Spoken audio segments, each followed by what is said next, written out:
What's up guys? So for today's video, may bago na naman ako experiment. So ang experiment is to use clay bilang substrate ng spring culture natin. Okay naman to, mukha naman silang nagtatrive. Kaso kasi, ang duming tignan ng charcoal. So ito, tingnan nyo to. Okay naman siya. Ayan, nagtatrive naman yung springtails. Malikot sila, madami sila. Okay pa to, tong part na to. Ito yung ayoko. Ang lalim kasi nung pinaglagyan ko, parang halos wala ako nakikita na springtails. So parang mas gusto ko yung malinis tignan. So yung clay yung nakita kong solusyon. Gagawin yun. Okay. So yan, kumuha akong dalawang lalagyan ulit. Ang sabi dito is equal parts water tsaka equal parts clay. Kaya ako kumuha ng timbangan. Posing nga ni. Ito yung bigas mamaya. So equal parts water, equal parts clay. Tingnan natin kung mag-work siya. Ay! Yan, so lagay tayo ng ito yung 10.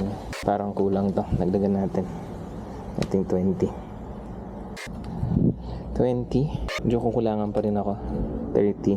Ano tayo mahiya. 30. Yan, mukhang okay na to. And then equal parts water. 30. Mukhang kulang, no? Kung kumatan siya. Mukhang kulang. I mean, mukhang sobra yung water. Okay. Dahil mukhang sobra yung water. Tangina, mix and match no? Tama, sobrang matubig siya. Huwag to. So, dagdag tayong another 30 na clay. I think. So, 1:2 na yung gagawin natin, no? Okay, 30. So, 30 na clay. Tapos, bali lumalabas 60 na clay. Tapos 30 na. Putang ina mo ka masyado na mga matigas ngayon. Ang hirap. Tansyahin. Ang halo natin. Masyadong malambot na lang. Puta. Sobrahan naman. Ang hirap niyang laruin. 15 na water. Ay, puta. Sobra pa rin. 20. Natin. Anong mangyayari? Kung okay na ba yung consistency. Ito medyo tumitigas siya, no? Parang ito okay na to. Ayan. Ayan, mukhang tumitigas na. I guess okay na to. Okay na to.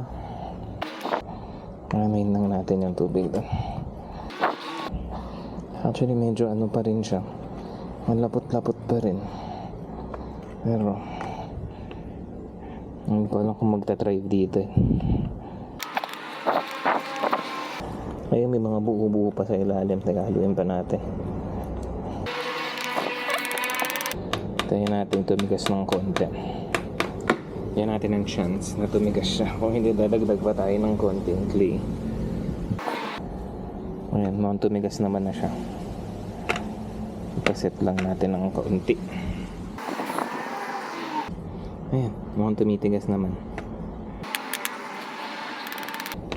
Ang kulang pa ba?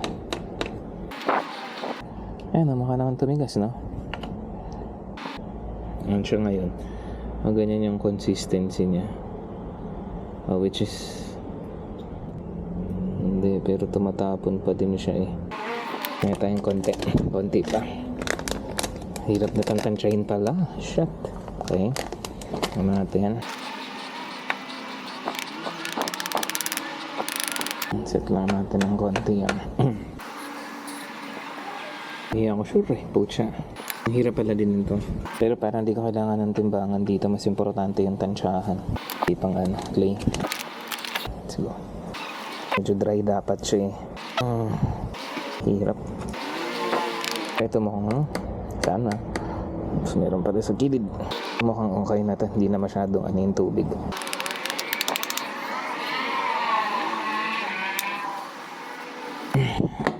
Hindi ako mapakali. Tagal niya. Ano yan kung tutusin? Tatapon pa. Hindi siya tumapon. Hindi siya tumapon.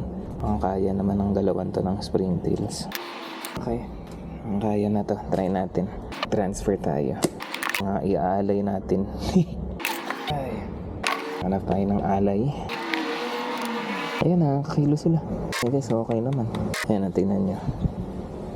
Nakakagalaw naman yung mga springtail. So I think okay naman na yung solution. Yung mixture. Okay. So, ang gagawin na lang natin. So, isa na natin silang ilipat. Rekta na yan, tapon. Dahil hindi ko talaga gusto yung charcoal na setup. Gusto ko to kasi kita ko kung ano yung nangyayari agad. Hindi ko kailangang hintayin. Hindi ko kailangan silipin yung pinakailalim. Pati na nyo to, may molds. Yan yung pagkain nila, yung mga molds. So, marami-rami. Hindi naman natin kailangan ubusin kasi konting takpak lang. Nadami na yan. Ano to? Langgam to. Hindi to, puta mo. Hindi ko na sinimot. Marami pa dito. Itataktak ko lang din to. Ang dungis niyang tingnan sa ngayon. Pero, ang ganun talaga. Well, I'm hoping na titigas na lang yan eventually. So yan, nakakagalaw-galaw naman sila. Titignan nyo, gumagalaw naman. Kaya feeling ko okay na ito. Magta-thrive na tong mga to. Tapos, lagay tayo ng kahit isang pirasong bigas lang. Pagkain nila. And that's it. Tignan natin kung anong magiging kahinatnan. Lagyan ko siya ng date para alam ko kung kailan ko to ginawa. So this is Feb 25. Tang inang marker to. Okay. Next. Po na to. Gawin na. Ubusin na natin dito yung isa pa. Wala nang sukat-sukat. Medyo naiintindihan ko na naman ng sistema. Tubig. Tubig muna. So haluin. Kung kinurang, dagdag. Okay mo kung kukulangin. Okay. Mga insekto. So okay na to. Okay na to. Okay. Tapos ito. Ito namang malaki. Ganun din. Itak-tak lang muna. Ipota mo. Kagalaw-galaw naman sila. Diba? Ang dumi ng charcoal eh, diba? Kaya ito na lang talaga yung pinili ko. Mas mukhang malinis. Ito ang dami oh. O diba kung nakapapansin nyo, complete rehousing yung ginagawa ko. So, literal na lahat ng nandito nililipat ko dito sa clay mixture. Kasi feeling ko mas okay dito. Doon pa sa ilalim, ang dami. Okay na rin siguro yan. Ayan yung iba pero sure naman ako na mag-gaano yan. Multiply din yung mga yan. So kung makikita nyo, tinira ko yung isa. Para at least kung hindi ito maging okay, meron akong backup pa. Kasi hindi ko rin talaga sure kung okay itong magiging kahinat na itong ginawa ko. Kaya na isang pirasong bigas. Isa lang muna, tingnan lang natin kung ano nila kakainin yun. Same lang, lagyan natin ng date. So today is Feb 25. Tang inang marker ito. Feb 25. Okay. And that's it. Ayan na yung ating tatlong bagong culture. Tignan natin kung paano siya mag-work. Hindi ko alam kung mag-work siya. Hindi ko alam kung mag-work siya pero mas mukha na siyang malinis tignan. Kita ko agad yung mga springtails. Ayan pangatlo. And that's it. Bye-bye.